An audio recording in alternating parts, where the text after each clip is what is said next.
Hello नमस्कार दोस्तों, स्वागत आप सभी का आपके अपने YouTube channel all exam paper में। दोस्तों मैं लेकर आ गया हूँ छत्तीसगढ़ माध्यमिक शिक्षा मंडल का क्लास 12 का हिंदी का हम दिसंबर माह का असाइनमेंट जारी हुआ, उसका सॉल्यूशन हम इस वीडियो के माध्यम से करने वाले हैं। तो अगर चैनल पर नए हो तो चैनल को सब्सक्राइब कर लेना। आपको इस चैनल के माध्यम से जितने भी होंगे सभी असाइनमेंटों के फुल सॉल्यूशन के साथ इस चैनल के माध्यम से आपको उपलब्ध करवा दिए जाएंगे।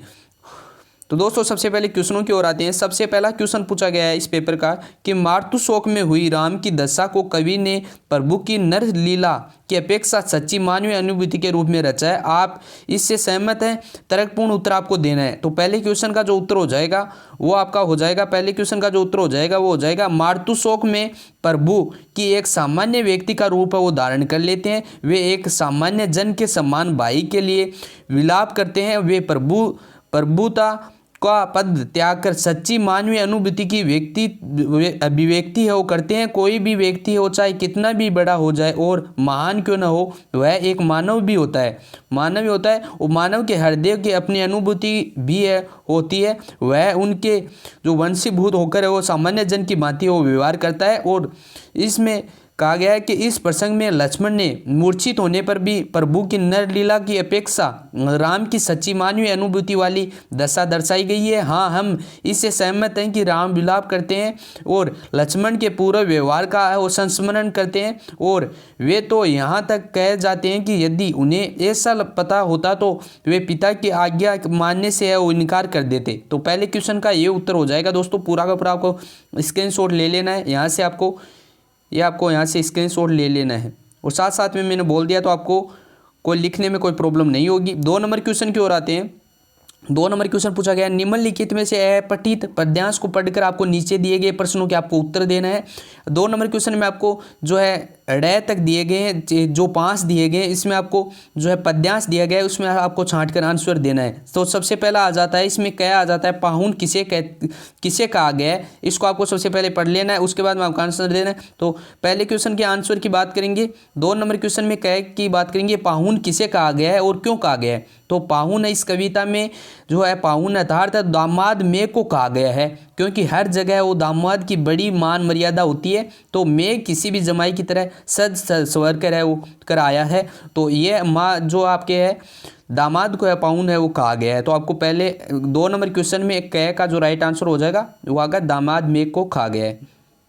तो आप देख सकते हैं, यहाँ से लिख सकते हैं। साथ साथ में मैंने क्वेश्चन भी लिखे हैं तो आपको कोई प्रॉब्लम नहीं होगी। सबसे आगे क्वेश्चन आ जाता है मेघों के आने पर गांव में क्या क्या परिवर्तन दिखाई देने लगे। तो आगे क्वेश्चन इसका उत्तर हो जाएगा कि मेघ के आने पर गांव में दरवाजे और खिड़कियां दस्ताने खुलने लगे और मानसून वाली हवाएं चलने लगी, पेड़ झुकने लगे और आंधी और धूल है उड़ने लगी तथा लताएं वो कीड़ों से है चिपक गई थी। तो ये हो जाएगा इसका उत्तर। आगे वाला क्वेश्चन आ जाता है बूढ़ा पीपल किस रूप में है, उसे क्या किया है, क्या किया है। तो इसमें उत्तर हो जाए इसका उत्तर हो जाएगा कि पीपल के पेड़ प्राय पुराने होते हैं इसलिए तो बुजुर्ग के रूप में हैं। उसने आगे बढ़कर वो मेघ को परिणाम है वो किया है। आगे आपको ड़ का जो उत्तर हो जाएगा ड़ आ जाता है इसमें कि लता कौन है, उसने क्या शिकायत की है। तो ड़ का जो उत्तर हो जाएगा वो हो जाएगा लता दामाद रूपी मेघ की साली है जो शिकायत करती है कि इस दामाद ने बहुत है वो दिनों के बाद है उसके है जो है सूद लिए। इसमें आपको ये कर लेना है ड में। आगे आ जाता है 3 नंबर क्वेश्चन आ जाता है जन्मजात धंधों में लगे श्रमिक कार्य कुशल क्यों नहीं जो है। तो 3 नंबर क्वेश्चन में आपको जन्मजात धंधों में लगे श्रमिक कार्य कुशल क्यों नहीं बन पाते हैं और कारण आपको लिखना है। तो 3 नंबर क्वेश्चन का जो उत्तर हो जाएगा जिन लोगों को जाति प्रथा के कारण है वो जन्मजात धंधों को अपनाना पड़ता है उनमें वह कभी भी कार्य कुशलता नहीं आ पाती है। उससे कार्य में उन्हें रुचि नहीं होती है लेकिन फिर भी उन्हें मजबूर होकर वह काम करना पड़ता है। यही नहीं है ऐसा व्यक्ति दुर्भावना से ग्रस्त हो जाता है, वह काम करने के बजाय है वो टाल मटोल की नीति को अपनाता है और जाति प्रथा का द्वारा निर्धारित काम में उसका दिल और दिमाग वो नहीं लगता है, जिसके फलस्वरूप वह अपनी क्षमता की अपेक्षा को बहुत कम काम करता है। तो 3 नंबर क्वेश्चन का उत्तर ये हो जाएगा। आप स्क्रीनशॉट ले सकते हैं।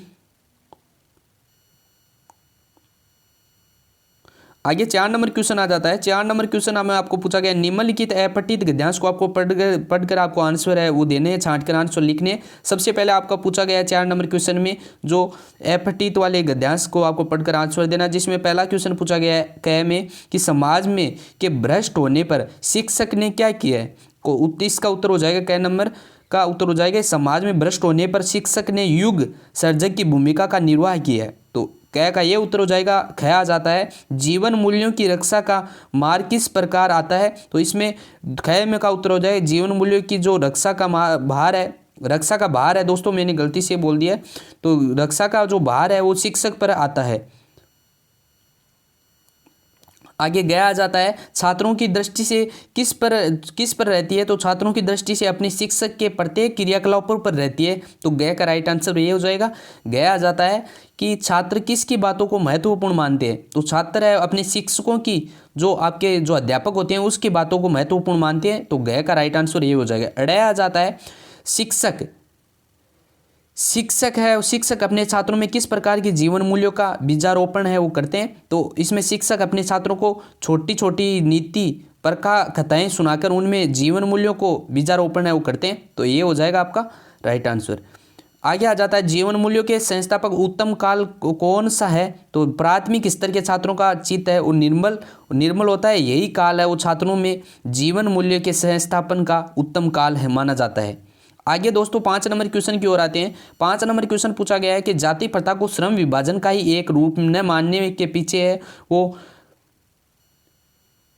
पीछे अंबेडकर के क्या तर्क हैं आपको लिखने हैं। तो इसमें आपको जाति प्रथा के बारे में श्रम विभाजन का ही एक रूप मानने में जो अंबेडकर के जो तर्क हैं वो किस प्रकार से आपको लिखने हैं। तो जाति प्रथा का एक श्रम विभाजन का ही एक रूप न मानने के पीछे है वो अंबेडकर के निम्न है वो तर्क हैं। सबसे पहला तर्क आ जाता है कि संकेत में भी व्यवसाय बदलने की अनुमति नहीं होती है, जिससे कभी जो है बूढ़े मरने का जो नौबत भी आ जाती है। और 2 नंबर आ जाता है पॉइंट आपको लिख लेना है कि व्यक्ति के जन्म से पहले ही उसका पेशा निर्धारित कर दिया जाता है, उसे पेशा चुनने की आज़ादी है वो नहीं होती है। 3 नंबर आपको श्रम विभाजन मनुष्य की जो है संधि पर आधारित है और आधारित नहीं होती है, रुचि पर आधारित नहीं होती है। श्रम विभाजन मनुष्य की रुचि पर आधारित नहीं होती है। 4 नंबर आपको पॉइंट लिख देना है व्यक्ति को अपना व्यवसाय बदलने की अनुमति नहीं देती है। और 5 नंबर आपको व्यक्ति की क्षमताओं की अपेक्षा की जाती है। और 6 नंबर आपको पॉइंट लिया जाति प्रथा को श्रम विभाजन के साथ साथ ये वो श्रमिकों विभाजन की कराती है और सभ्य समाज के श्रमिकों का विभिन्न वर्गों को इसमें विभाजन है वो भौतिक होता है। तो ये आपको लिख देना है 5 नंबर क्वेश्चन का, ये पॉइंट आपको लिख देना है। तो दोस्तों ये था आपका क्लास 12 का हिंदी का आपका पूरा का पूरा सॉल्यूशन मैंने बता दिया आपको। इसकी पीडीएफ चाहिए तो टेलीग्राम ग्रुप में ज्वाइन हो जाएगा, आपको पीडीएफ मिल जाएगी। तो वीडियो को लाइक कर दीजिए, चैनल को सब्सक्राइब कर लीजिए। मिलते हैं अगले वीडियो में, तब तक के लिए जय हिंद।